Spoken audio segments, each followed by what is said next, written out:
Hello दोस्तों, मेरा नाम है चेतन। आप देख रहे हैं गिज़मो टाइम्स हिंदी और ये है ओप्पो का A12 जो अब लॉन्च हुआ है इंडिया में थोड़े दिन पहले मतलब। और 3 GB रैम 32 GB का एक वेरिएंट है जो 10,000 रुपये में आ रहा है और एक 4 GB रैम 64 GB स्टोरेज के साथ 11,500 रुपये में आ रहा है। अगर हम स्पेक्स की बात करें, मैं जल्दी से पहले ही अपना वर्डिक्ट बता रहा हूँ। वैसे हालांकि ये फुल रिव्यू नहीं, एक क्विक रिव्यू रहेगा क्योंकि अब 3-4 दिन हुए शायद इसको मुझे यूज़ करके। और मैं ये कह सकता हूँ कि ये प्राइस के हिसाब से इतना अच्छा फ़ोन नहीं देगा जो आपको स्पेक्स मिल रहे हैं यहाँ पर। और ओएस भी पुराना वाला मिल रहा है। तो ओप्पो का आईसीसी वाला पार्टनरशिप तो अभी भी चल ही रहा है, तो वो एक यहाँ पर मेंशन किया गया है। उसके अलावा अब यहाँ पर हम मेजर स्पेक्स की बात कर लें, 6.22 इंच का यहाँ पर वाटर ड्रॉप डिस्प्ले है। 720 to 1520 पिक्सल्स का रेजोल्यूशन, मतलब HD प्लस रेजोल्यूशन रहेगा।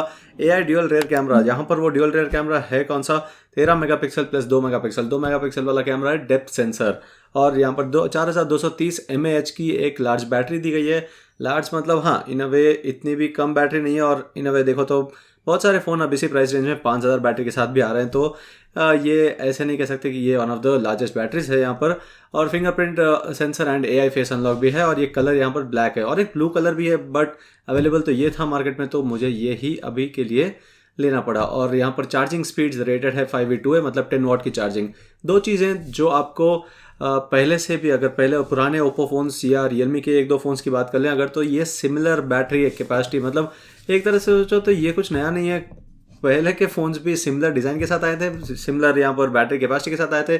तो थोड़ा सा चिपसेट में चेंजेस आ गए हैं। अब यहाँ पर Helio P35 octa core chipset है, उसके साथ साथ IMG GE 8320 GPU भी दिया गया है।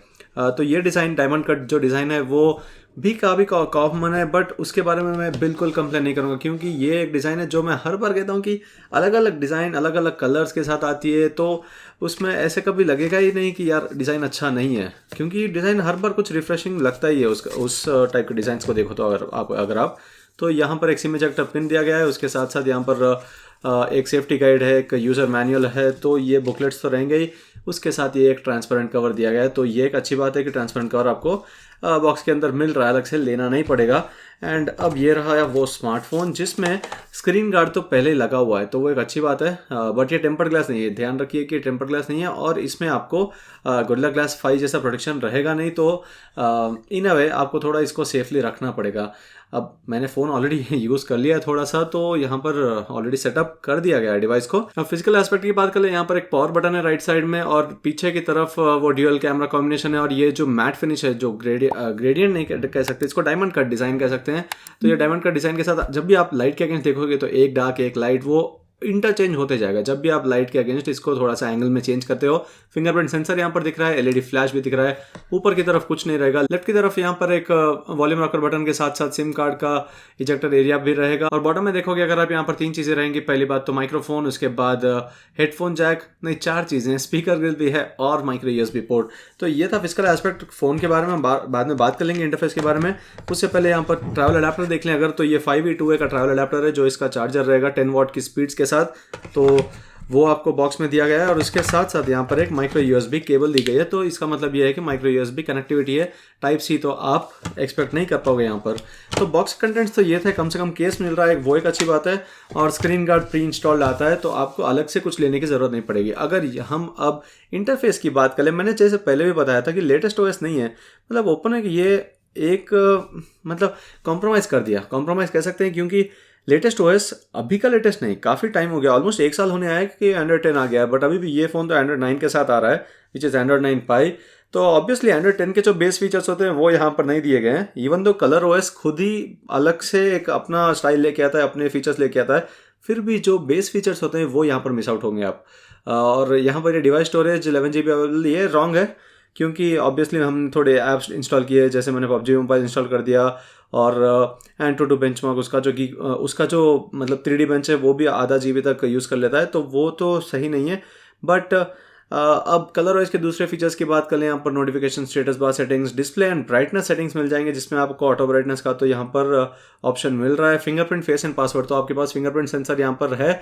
और ओप्पो के फिंगरप्रिंट सेंसर्स मैं हर बार कहूँगा कि ये काफ़ी अच्छा काम करते हैं। कोई भी प्राइस रेंज हो, इनके फिंगरप्रिंट सेंसर्स काफ़ी अच्छे यूज़ होते हैं और उसमें कोई दिक्कत नहीं होती। गेम स्पेस भी है, स्प्लिट स्क्रीन है।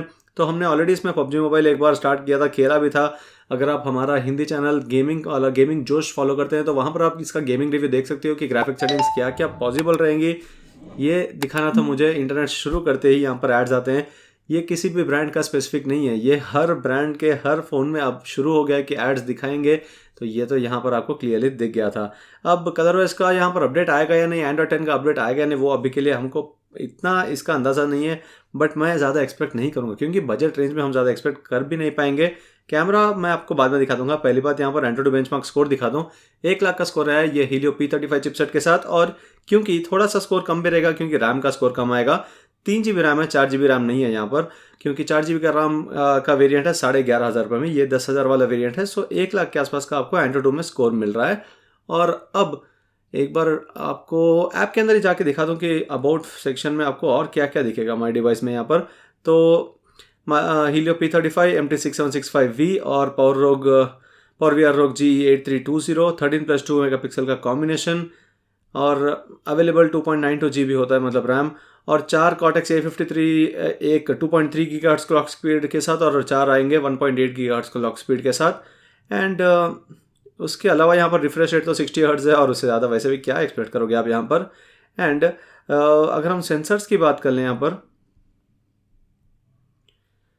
तो सेंसर्स में एक्सेलरेशन सेंसर दिया गया है, गेम रोटेशन वेक्टर और जियोमैग्नेटिक ग्रेविटी सेंसर सब मीडियाटेक के जो बेस सेंसर्स होते हैं वो दिए गए हैं। वर्चुअल जायरो है यहाँ पर, एक्चुअल जायरोस्कोप नहीं दिया है, वर्चुअल जायरो है, मगर एटलीस्ट PUBG मोबाइल में यहाँ पर जायरो का ऑप्शन दिख रहा है।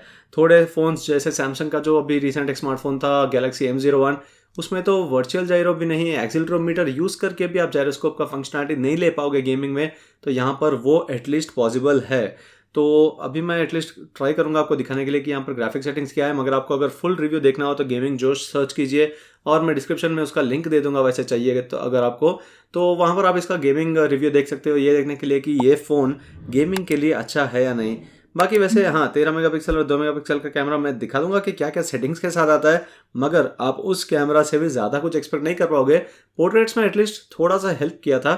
मैं एक उसका भी फोटो आपको दिखा देता हूँ, ये खत्म होते आपको वो दिखाऊंगा कि वहाँ पर कैसे होता है पोर्ट्रेट्स का एग्जाम्पल। ये देखिए यहाँ पर स्मूथ और मीडियम, एंड उसके बाद बैलेंस्ड एंड मीडियम, यही सेटिंग्स आपको मिलेंगे PUBG मोबाइल के अंदर। ये रहा बैलेंस्ड एंड मीडियम, ये है स्मूथ एंड मीडियम। एंड अगर हम बेसिक में जाके आपको जायरोस्कोप ऑन करके दे दें तो यहाँ पर scope on and always on gyroscope भी यहाँ पर फंक्शनल है, एंड एटलीस्ट वो ऑप्शन यहाँ पर आपको अवेलेबल है।